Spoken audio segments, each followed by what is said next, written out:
Station रे एक हत्या घटन एसडीपीओ श्रीमती संतोषिनी ओराम एक प्रेसमिट्रे गत 2 दिन तलर हत्या घटन मुख्य आसामी सह तार सहयोगी को गिरफ्त कर सफल होती। सूत्र प्रकाश गत 24 मसीह भातृ बद संपर्क भाई को हत्या हत्या घटन 2 जन को जेल भोगुवा बेले गत 8 जनवरी 2025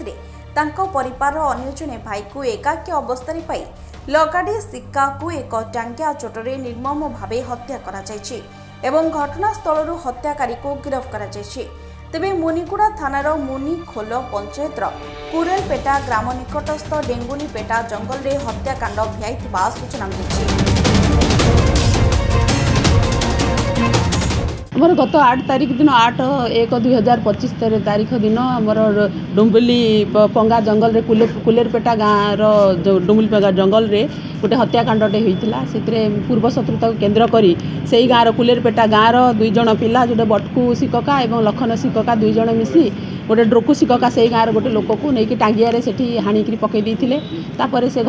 घटना से दिन ही रिपोर्ट होता तार 2 दिन पर 10 तारिख दिन सकाळे आसिकी से ड्रुकू शिककार भाई आसिक रिपोर्ट देले। रिपोर्ट देवार केस है केस तदंत समय से मृतदेह जबत है व्यवहृत टांगिया जबत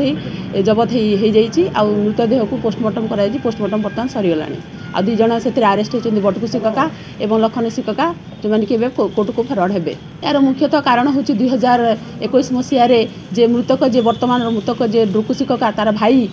लगड़ी शिकका को आमर जे वर्तमान मुख्य आसामी जे बटकू शिककार भाई एवं आउ जड़े मिसिकी हत्या करते जोटा कि 2021 केस होता से जेल को भी जाइए। से घटना से दिन ठार भितर शत्रुता आरंभ हो जाता से शत्रुता केन्द्र करके से जो वर्तमान मृतक सब बड़े धमक देउथिले जे बटकू शिकका जे गाँव में बुली बुली कहते मुझे मो भाई को ये मारी मुझे मारी कहीकि चारिड़े गाँव में बुली बुली कहते जिते जो दिन घटना दिन जिते बुटकू शिकका और आउ जड़े सांग से तार से देखीदेला एकुटिया जंगल भितर ड्रोकू शिकका तो से ड्रोकू शिकका प्रथम आक्रमण से करथिला कलापर से तार टांगिया को छड़े नहीं ही से 2 जन मिसिकी से ड्रोकू को सेठी घटनास्थल में मर्डर कर देथिले आ घटनास्थल ही टांगिया छाड़ी से जाइथिले। मुनिगुड़ारू लक्ष्मीकांत बेहरा रिपोर्ट विशेष खबर।